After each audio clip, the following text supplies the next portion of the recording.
ஜெய் ஸ்ரீ மாத்ரே நமக. ஜெய் குருதத், ஜெய் குரு பரசுராம். நமஸ்காரம். நான் கரூர்லேருந்து வல்சலா பணிக்கர், பிரசன்ன ஜோதிடர். இன்றைக்கி நம்ம குரு வக்ர பயிற்சி பலன்கள் கன்னி ராசிக்கு எப்படி இருக்குன்னு பார்க்க போகிறோங்க. இந்த குரு வந்து என்றைக்கு வக்ரமாகிறாரு, எப்போ வக்ரமாகிறாரு அப்படின்னா 2024 அக்டோபர் மாதம் 9ஆம் தேதி வந்து குரு வந்து வக்ரமாகிறாரு. குரு வக்ர நிவர்த்தி எப்போ ஆகிறாரு அப்படின்னா 2025 பிப்ரவரி மாதம் 4ஆம் தேதி வந்து குரு வக்ர நிவர்த்தி ஆகிறாரு. கிட்டத்தட்ட 4 மாதம் இருக்குது. இந்த 4 மாத காலகட்டத்தில் வந்து குரு வக்ரம் அப்படிங்கிறது வந்து என்னென்னா உங்களுக்கு நல்ல சிறப்பான பலன்கள். ஆல்ரெடி வந்து உங்களுடைய ராசியிலே ஒரு வக்ர கிரகம், அதாவது ராகு கேது எப்போவுமே வக்ர கிரகம் தான். ஏன்னா அவர் ரிவர்ஸாக போகக்கூடிய கிரகங்கள். ஸோ அதனால் அது வக்ர கிரகமாக தான் எப்போவுமே இருக்கும். ஆல்ரெடி கன்னி ராசியை பொறுத்த வரைக்கும் நிறைய டிப்ரெஷனில் இருப்பீங்க. இந்த குரு வக்ரமாகறதுனால நமக்கு நன்மையாக தீமையான நினைக்காதீங்க, முழுக்க முழுக்க நன்மை தான்.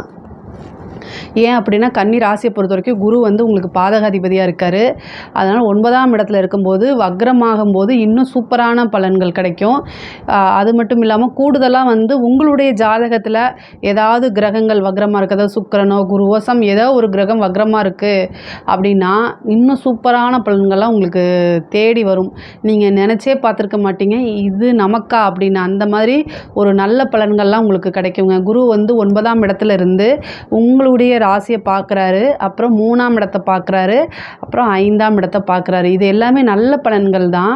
குரு வக்ரமான காலகட்டங்கள். இந்த ஒரு 4 மாதம் நீங்கள் நல்ல எஃபர்ட் போட்டிங்க அப்படின்னா இன்னும் சூப்பராக நீங்கள் இப்போ இருக்கிற லெவலை காட்டிலாம் அடுத்த லெவலுக்கு போகிறதுக்கு அமைப்புகள் இருக்குது. பொதுவாகவே கன்னி ராசி வந்து நல்ல அறிவானவங்க, இன்டெலிஜென்ட், அதாவது புத்திசாலி, அப்டேட்டடாக இருப்பாங்க. பொதுவாகவே இந்த மிதுன ராசியும் கன்னி ராசி இதுக்கும் அதிபதி வந்து புதன் தான். ஆனால் மிதுனம் வந்து பிஸ்னஸ்ஸு மற்ற விஷயங்களில் வந்து கொஞ்சம் அலட்சியமோ அல்லது சோம்பேறித்தனமோ காமிப்பாங்க. அவங்க ஒரு கலை சார்ந்த விஷயங்கள்லேயே அதிக ஈடுபாடாக இருப்பாங்க. ஆனால் இந்த கன்னி ராசியை பொறுத்த வரைக்கும் முழுக்க முழுக்க பிஸ்னஸ்ஸு, டெவலப்மெண்ட்டு, தன்னுடைய குடும்பம் இந்த மாதிரியே பாடுபடுவாங்க. அவங்க வந்து அதிகமாக வந்து ஒரு எந்த ஃபீல்டில் இருக்காங்களோ அதில் நம்பர் 1 ஆகிறதுக்கு ட்ரை பண்ணுவாங்க. அதாவது யாருடைய ஆதரவுமே இல்லாமல், அதுதான் ரொம்ப அதாவது அவங்க பேசிக்காக எங்கேருந்து வந்திருப்பாங்கன்னா ஸ்ட்ராங்காக அவங்களுக்கு எந்த ஃபவுண்டேஷனும் இருந்திருக்காதுங்க. அதாவது அவங்களாவே வந்து பில்டப் பண்ணி மேலே அவங்களுடைய அதாவது யாருடைய ஆதரவுமே இல்லாமல் சுயமாக முன்னேறி வந்திருப்பாங்க. கன்னிராசியை பொறுத்த வரைக்கும் ஒரு சுயம்பு அப்படின்னு சொல்லலாம்னு வச்சுக்கோங்களேன். அதே நேரத்தில் அவங்களோட உழைப்பை அதாவது மற்றவங்களை காட்டிலும் பல மடங்கு போட்டு வெற்றி அடையக்கூடிய நபராக இருப்பாங்க. அதுதான் ரொம்ப முக்கியமானது. இப்போ வந்து உங்களோட ராசியை வக்ர கிரகம் பார்க்குது. ஆல்ரெடி வந்து ஒரு வக்ர கிரகம் இருக்குது. அப்போ வந்து என்னென்னா இந்த கேதுனால இருக்கக்கூடிய அத்தனை தீமையும் உங்களுக்கு போயிருக்கும். இவ்வளோ நாளாக நீங்கள் ஒரு விஷயத்தை செய்யணும்னு நினைப்பீங்க, ஆனால் ஏதோ ஒரு விஷயங்கள் உங்களையே முடக்கி போட்ட மாதிரி இருக்கும். நீங்கள் செய்கிறதுக்கு போவீங்க, எல்லாத்துக்கும் ரீச் ஆவீங்க, பட் ஆனால் ஏதோ ஒரு தடையே இருந்துகிட்டே இருக்கும். ஏன்னா கேது வந்து எல்லா விஷயத்தையும் தடை பண்ணுறது தான். பொருளாதாரத்துக்கு முக்கியமானது வந்து கேது வந்து தடை தான். அது இப்போ குருவோடைய வக்ர பார்வை கிடைக்கிறனால அந்த தடையெல்லாம் என்ன ஆகும் அப்படின்னா கேட் ஓப்பன் அப்படின்னு சொல்கிற மாதிரி தான். அப்போது நீங்கள் இந்த 4 மாதம் அதிகமாக எஃபர்ட் போடணும். இந்த டைமை வந்து நீங்கள் கரெக்டாக யூட்டிலைஸ் பண்ணிக்கிட்டீங்க அப்படின்னா நிறைய கோடியாக பணம் சம்பாதிக்கக்கூடிய அமைப்புகள்லாம் உங்களுக்கு இருக்குது. திடீர்னு ஒரு அதிர்ஷ்டம் வரத்துக்கு, நீங்கள் எதிர்பார்த்த ஒரு விஷயமும் எதிர்பாராத ஒரு விஷயமும் கிடைக்கிறதுக்கு வாய்ப்பு இருக்குது. பிஸ்னஸில் வந்து பார்ட்னர்னால ஏதாவது பிரச்சனைகள்னாலும் அதெல்லாம் சுமூகமாக தீர்றது. அதே மாதிரி புதுசாக ஒரு பிஸ்னஸ் ஆரம்பிக்கிறது, பிஸ்னஸ் ரீதியாக அதாவது வெளிநாடு வெளிமாநிலம் செல்லக்கூடிய அமைப்புகள் இருக்குது. உத்தியோக ரீதியாகவும் உங்களுக்கு வளர்ச்சி உண்டு. உத்தியோகத்தில் வந்து பார்க்கக்கூடிய உத்தியோகத்தில் ப்ரொமோஷன் கிடைக்கிறதுக்கு வாய்ப்புகள் இருக்குது. சேலரி இன்க்ரிமெண்ட் கிடைக்கிறதுக்கு வாய்ப்பு இருக்குது. அதாவது இந்த குரு வந்து உங்களுக்கு 4-7 கூடையவராக போகிறாரு. அப்போது இடம் வாங்குறது, திடீர்னு ஒரு வீடு வாங்கணும்னு நினைப்பீங்க, இடம் வாங்கணும்னு நினைப்பீங்க, அது எல்லாமே இந்த காலகட்டங்களில் உங்களுக்கு ரொம்ப அருமையாக அமைஞ்சிரும். இதில் வந்து உங்களுக்கு குரு தசை வருது. குரு திசை உங்களுக்கு கன்னி ராசியில் இருக்கவங்களுக்கு யாருக்காவது குரு திசை போயிட்டுருக்கு அப்படின்னா இந்த குரு வக்ர காலங்களில் ஏதாவது நீங்கள் நல்ல அதாவது உங்களுடைய ஃபீல்டில் நீங்கள் எடுக்கக்கூடிய எஃபர்ட்டு தாங்க, வேறு எதுவுமே கிடையாது. அது நார்மலாக போடக்கூடியதில் 100% போடுறீங்க. ஆனால் இப்போ நீங்கள் ஒரு 50% போட்டாலே என்ன ஆகும் அப்படின்னா 100க்கு 200% உங்களுக்கு பலன் வந்து தானாகவே சேருங்க. இது நீங்கள் எஃபர்ட் போட்டுட்டு அப்புறம் சொல்லுங்கள், கிடச்சிருக்கா கிடைக்கலையா அப்படிங்கிறத கமெண்ட்ஸில் சொல்லுங்கள். ஏன்னா இந்த வக்ர காலகட்டங்களில் வந்து கன்னி ராசிக்கு குரு வந்து எப்போல்லாம் வக்ரமாகிறாரோ அப்போல்லாம் வந்து பெரிய லெவலில் நன்மைகள் நடக்கும். இது ஒவ்வொரு வக்ர காலங்களையும் நீங்கள் கவனித்து பாருங்கள், உறுதியாக உங்களுக்கு நடக்கும். அதே மாதிரி குடும்பத்தில் இருந்த பிரச்சனைகள்லாம் வந்து இப்போ நீங்கிரும். ஆல்ரெடி ப்ராப்ளம் ஏதாவது இருக்குது அப்படின்னா இப்போ நீங்கிரும். பொதுவாக 7ஆம் அதிபதி தான். அப்போ உங்கள் லைஃப் பார்ட்னர்கிட்டையோ அதாவது கணவன் மனைவி கிட்ட இந்த சண்டை சச்சரவுகள்லாம் இப்போ நீங்கிறதுக்கு உண்டான வாய்ப்புகள் இருக்குது. பொதுவாகவே வக்ர காலகட்டங்களில் அதிகமாக பேசுகிறத அவாய்ட் பண்ணிடணும். அதாவது பேச்சை குறைச்சிட்டு செயலில் ஈடுபட்டீங்க அப்படின்னாலே சூப்பர் தான் உங்களுக்கு. பொதுவாகவே கன்னி ராசியை பொறுத்த வரைக்கும் லூஸ் டாக்லாம் நீங்கள் விட மாட்டீங்க. யார்கிட்ட எப்படி பேசணும், அளந்து பேசணும், அதே மாதிரி எந்த விஷயத்தை எப்படி சாதிக்கணும் அப்படின்னு நல்ல நாலேஜ். உத்திர நட்சத்திரம் ஹஸ்த நட்சத்திரம்லாம் வந்து ரொம்ப நல்ல நாலேஜாக இருப்பாங்க.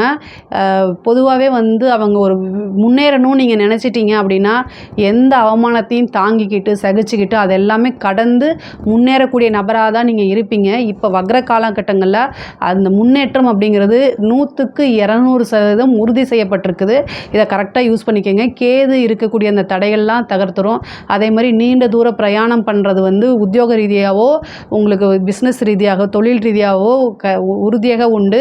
அதுக்காக நீங்கள் வந்து இப்போ அவாய்ட் பண்ணாதீங்க. வெளியில் போகணுமே அப்படின்னு நினச்சிட்டு நீங்கள் அவாய்ட் பண்ணாதீங்க. அது போகிறது மூலிமா உங்களுக்கு கண்டிப்பாக ஒரு ஆதாயம் உண்டு. அதே மாதிரி நீண்ட தூர பிரயாணம் பண்ணி கோவில், அதாவது 9ஆம் இடம்ங்கிறது வந்து ஒரு புனிதமான இடம்னு வச்சுக்கோங்களேன். அப்போது வந்து என்ன புனித நதி நீராடுதல், புனிதமான கோயில்களுக்கெல்லாம் போகிறதுக்கு உண்டான அமைப்புகள்லாம் தானாக தேடி வரும். அதே மாதிரி ஒரு நல்ல குருநாதர் கிடைக்கிறதுக்கு வாய்ப்பு இருக்குது. குருநாதருடைய ஆசீர்வாதங்கள்லாம் கிடைக்கிறதுக்கு வாய்ப்பு இருக்குது. கன்னி ராசி வந்து நல்லா முன்னேறணும் அப்படின்னா வீட்டில் இருக்கக்கூடிய பெரியவர்கள்கிட்ட ஆசீர்வாதம், மற்றவங்களுடைய சொல்லுக்கு செவி சாய்க்கணும். அதே மாதிரி ஆசீர்வாதங்கள் அதிகமாக வாங்கணும். ஏன் அப்படின்னா உங்களுக்கு 7 குடையவர் வந்து பார்த்திங்கன்னா 9ஆம் இடம் இருக்குது.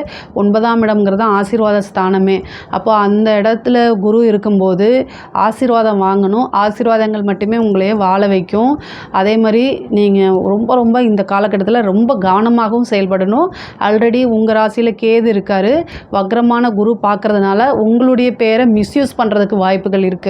நீங்கள் வந்து ஒவ்வொரு விஷயமும் நீங்கள் ஒரு பெரிய நல்ல ப்ரொஃபைலில் இருப்பீங்க. அதை க்ரியேட் பண்ணுறதுக்கு எவ்வளோ வருஷங்களாகி கொஞ்சம் கொஞ்சமாக பார்த்து செதுக்கி வச்சுருப்பீங்க. இந்த 9ஆம் இடத்துல வக்ர காலகட்டங்களில் அதுக்குன்னே சில பேர் வந்து பேரை கெடுத்து விட்றதுக்குன்னு நிறைய பேர் இருப்பாங்க. அதிலெல்லாம் ரொம்ப கவனமாக இருக்கணும். கொஞ்சம் சந்தேகம் வந்தாலும் அலர்ட் ஆகிக்கணும் நீங்கள். அதாவது இவங்க தானே அப்படின்னு. கன்னிராசிக்கு மிகப்பெரிய மைனஸ் என்னென்னா பொதுவாகவே உங்களுக்கு வந்து பாசம் அப்படிங்கிறது குடும்பத்தில் வந்து பாசங்கிறது ஈஸியாக கிடச்சிடாது. நீங்கள் அதாவது மற்றவங்களை காட்டிலும் உங்களுக்கு ரொம்ப குறைவாக தான் கிடைக்கும். அது இல்லாமல் நீங்கள் எதிர்பார்க்கக்கூடிய விஷயங்கள் உங்களுடைய தேவைகள் என்னன்னு அவங்களுக்கு தெரியாது. குடும்பத்தாருக்கு நீங்கள் வந்து சாதாரணமாக வந்து ஒரு கேரிங் எதிர்பார்த்தா கூட அந்த விஷயங்கள் உங்களுக்கு கிடைக்காம போகிறதுக்கு வாய்ப்புகள் இருக்குது கன்னிராசியை பொறுத்த வரைக்கும். அதனால் கொஞ்சமாக சின்ன வயசுலேருந்தே நிறைய ஏமாற்றங்களை சந்திச்சிருப்பீங்களா? ஸோ அதனால் என்ன ஆகும் அப்படின்னா ஈஸியாக ஒருத்தங்க உங்களுக்கு கேரிங் கொடுத்துட்டு அவங்கள நம்பிடுவீங்க. அதனால் நிறைய நம்பிக்கை துரோகங்களை சந்திச்சிருப்பீங்க. இந்த வக்ர காலகட்டங்களில் உங்களுக்கு நம்பிக்கை துரோகங்கள் நடக்கிறதுக்கு வாய்ப்பு இருக்குது. ஸோ அதனால் ரொம்ப பார்த்து ஒரு ஹெல்ப் பண்ணுறதுனா கூட இந்த ஒரு லிமிட் வச்சுக்கோங்க. இது நம்ம லாஸ் பண்ணிட்டா நமக்கு எந்த பிரச்சனையும் இல்லை, நம்ம மனசு கஷ்டப்படாது அப்படின்னு நினச்சா மட்டும் நீங்கள் அந்த விஷயங்களை பண்ணுங்கள். ஐயோ இது என்னை பொறுத்த வரைக்கும் பெரிய அமௌண்ட்டு பெரிய விஷயம் அப்படின்னு நினச்சிங்கன்னா தயவு செய்து மறுத்துருங்க. இல்லை நோ அப்படின்னு சொல்லி பழகிருங்க. அந்த இடத்துல நீங்கள் சொல்லலை அப்படின்னா பின்னாடி வாழ்க்கை ஃபுல்லும் அதை நினச்சி ஃபீல் பண்ணுற மாதிரி வந்துடும். ஏன்னா உங்களுக்கு வந்து ஒரு கேரிங் கொடுத்துட்டாலே அவங்கள நீங்கள் நம்பிடுவீங்க. கன்னிராசிக்கு இது மிகப்பெரிய மைனஸு. குடும்பத்துக்காகவும் பாசத்துக்காகவும் இயங்கக்கூடிய அமைப்புகள் இருக்குது. ஸோ அதனால் வந்து இந்த விஷயங்களை ரொம்ப கவனமாக இருங்க. அதாவது நீங்கள் ஒரு முடிவு பண்ணிங்க இது நமக்கு கிடைக்கலனாலும் பரவாயில்ல, ஆனால் அந்த ஏமாற்றத்தை வழியெல்லாம் நம்மளால் தாங்க முடியாது, நம்ம லைஃப் அது செதைச்சிரும் அப்படிங்கிற ஒரு விஷயங்களில் கவனமாக இருக்கணும். அதை முடிவு பண்ணிவிட்டு இல்லை வேண்டாம் அப்படிங்கிறத சொல்லி பழகுங்க. ஒரு லிமிட் வச்சுக்கோங்க. நண்பர்களால் ஏமாற்றம் வந்து கன்னிராசிக்கு இயல்பான ஒரு விஷயம் நடக்கிறது தான். இதெல்லாம் கிராஸ் பண்ணி வந்தால் தான் உங்களுடைய வாழ்க்கை வந்து முன்னேறும், வளர்ச்சி அடையும். இதெல்லாம் ஞாபகம் வச்சுக்கோங்க. இந்த வக்ர காலகட்டங்களில் வந்து உங்களுக்கு நிறைய நன்மைகள் நடக்கும். பொருளாதார ரீதியாக மன ரீதியாக கொஞ்சம் கஷ்டங்கள் கொடுக்க தான் செய்யும். என்னடா அது இவங்களை நான் நம்பினமே, ஏன்னா கடைசி நேரத்தில் இப்படி கழுத்துறதுட்டாங்களே அப்படிங்கிற காலகட்டம்லாம் இருக்குது. இருக்குது. பட் ஆனால் அதெல்லாம் கிராஸ் பண்ணி வந்துடுங்க. உங்களால் எதையும் சாதிக்க முடியும். இந்த ஒரு விஷயத்தை எப்போவுமே மனசில் வச்சுக்கோங்க. கன்னி ராசியை பொறுத்த வரைக்கும் நிறைய அதிர்ஷ்டங்கள் கிடைக்கக்கூடிய காலகட்டம் தான். நீங்கள் எதை தொட்டாலும் அதிர்ஷ்டம் தான். அதிக எஃபர்ட் போடாமையே சில விஷயங்கள்லாம் உங்களுக்கு கிடச்சிரும். அது வந்து ரொம்ப ஆச்சரியத்தை உங்களுக்கு கொடுக்கும். அதே மாதிரி காதல் ரீதியான பிரச்சனைகளில் ரொம்ப கவனம் தேவை. உங்கள் வீட்டுக்கு இவ்வளோ நாள் நீங்கள் தெரியாமல் வச்சுருக்கீங்கன்னா கூட அது வீட்டுக்கு இந்த காலகட்டங்களில் தெரியும். அதனால் கெட்ட பேர் வரும். உங்களுடைய பேரண்ட்ஸ் வந்து உங்களோட லவ் சம்மந்தப்பட்ட விஷயங்களுக்கு வந்து பர்மிஷன் கொடுக்க மாட்டாங்க. அப்புறம் வந்து உங்களை ரொம்ப ஸ்ட்ரிக்டாக வந்து வீட்டில் வச்சுருப்பாங்க. இதெல்லாமே நீங்கள் பார்த்துக்கங்க. காதல் ரீதியாக இருக்கக்கூடிய பிரச்சனைகள், அதாவது ஒன்று பேரண்ட்ஸ்னால பிரச்சனை வரும், இல்லைன்னா லவ்க்குள்ளேயே ஏதாவது பிரச்சனை வந்து பிரேக்கப் ஆகிறதுக்கு வாய்ப்புகள் இருக்குது. அதனால் மன ரீதியாக கஷ்டப்படுவீங்க. அதாவது ரொம்ப நாளாக இருந்த ஃப்ரெண்ட்ஷிப்போ லவ்வோ வந்து பிரியறதுக்கு வாய்ப்புகள் இருக்குது. தேவையில்லாத மனிதர்களை உங்களுடைய லைஃப்பில் வந்து இடம் கொடுக்காதீங்க. அது வந்து யாராக இருந்தாலும் சரி, ஃப்ரெண்ட்ஸாக இருந்தாலும் சரி, இல்லை வேறு யாராக இருந்தாலும் சரி. அதேமாதிரி குடும்ப நபர்கள்கிட்ட உங்களுடைய விஷயங்களை சொல்லி பழகுங்க. எனக்கு வந்து நான் இந்த பொசிஷனில் தான் இருக்கேன் அப்படின்னு சொல்லி பழகுங்க. உங்களுடைய முழு விஷயங்களையும் அவங்கக்கிட்ட ஷேர் பண்ணுங்கள். அப்போ தான் வந்து அவங்களும் கொஞ்சம் அண்டர்ஸ்டாண்ட் பண்ணிக்க முடியும். அதே மாதிரி வெளிநாடு, அதாவது கன்னி ராசியை பொறுத்த வரைக்கும் வெளிநாடு செல்லக்கூடிய அமைப்புகள் இருக்குது. தொழில் ரீதியாக இவ்வளோ நாளாக நீங்கள் ஃபாரின் போய் வேலை பார்க்கணும்னு நினச்சிட்டு இருப்பீங்களா, அவங்களுக்குலாம் இது சூப்பரான காலகட்டம். படிப்பு வந்து பார்த்திங்கன்னா பொதுவாகவே வந்து கன்னிராசி நல்ல இன்டெலிஜென்ஸ் சொன்னேன் இல்லையா, ஒரு விஷயத்தை அவங்க படிச்சுட்டு அவங்களுடைய ஓன் ஸ்டைலில் எழுதுறதுல வந்து கன்னிராசிக்காரங்க வந்து வல்லவர்கள். அதில் வந்து படிப்பில் வந்து பார்த்திங்கன்னா முன்பை விட உங்களுக்கு நல்ல அமைப்புகள்லாம் இருக்குது. கூடுதலாக கவனம், வக்ர காலகட்டங்களில் கூடுதல் கவனமாக இருக்கணும். வண்டி வாகனங்களில் போகும்போது ரொம்ப கவனங்க. 4ஆம் அதிபதி தான் அவர் உங்களுக்கு வக்ரமாக இருக்கும்போது கண்டிப்பாக பிரச்சனைகள் இருக்குது. வண்டி வந்து உங்களுக்கு மைண்டு சரியில்லை அப்படின்னா வண்டியே ஓட்டாதீங்க. கன்னிராசியை பொறுத்த வரைக்கும் மைண்டு தான் வந்து உங்களுக்கு இப்போ பிரச்சனையாக இருக்கும். அதை சரி பண்ணிக்கோங்க. மனசு வேறு, நம்மளுடைய தொழில் வேறு, நம்மளுடைய படிப்பு வேறு அப்படிங்கிறத பிரித்து பாருங்கள். அது உங்களுக்கு ஈஸியாக இருக்கும். அதே மாதிரி தாயார் வழி சொத்துக்கள்லாம் வரத்துக்கு உண்டான அமைப்பு இருக்குது. நீங்கள் வந்து தாயாருடைய உடல்நிலையில் ரொம்ப கவனமாக இருக்கணும். அதே மாதிரி உங்களுடைய பூர்வீக சொத்துக்கள் வரத்துக்கு, அந்த பூர்வீக சொத்தில் இருந்த பிரச்சனைகள்லாம் நீங்கி பூர்வீக சொத்துக்கள்லாம் வரத்துக்கு உண்டான அமைப்பு இருக்குது. உடல் ரீதியாக கவனம் தேவை. மைண்டை வந்து ரொம்ப காமாக வச்சுக்கிறதுக்கு நீங்கள் இஷ்ட தெய்வத்தை வழிபாடு பண்ணுங்கள். உங்களோட குலதெய்வத்தை வழிபாடு பண்ணுங்கள். குருநாதர்கிட்ட ஆசீர்வாதம் வாங்குங்க. நீங்கள் உங்களுடைய ஃபீல்டில் நீங்கள் ஒருத்தர் குரு அப்படின்னு தேர்ந்தெடுப்பீங்களா, அவங்கக்கிட்ட வந்து அதிக நேரம் ஸ்பெண்ட் பண்ணுங்கள். உங்களுக்கு மனசுக்கு எது ரொம்ப சந்தோஷத்தை கொடுக்குதோ, எது நிம்மதியை கொடுக்குதோ அங்கே டைம் ஸ்பெண்ட் பண்ணுங்கள். அந்த விஷயங்களை அதிகமாக கூடுதலாக கவனம் செலுத்துங்க. உங்களுக்கு பெரிய லெவலில் யாராவது ஒருத்தர் எதிரி இருக்கார் அப்படின்னா அவங்கள ஈஸியாக நீங்கள் ஜெயிச்சிட முடியும்.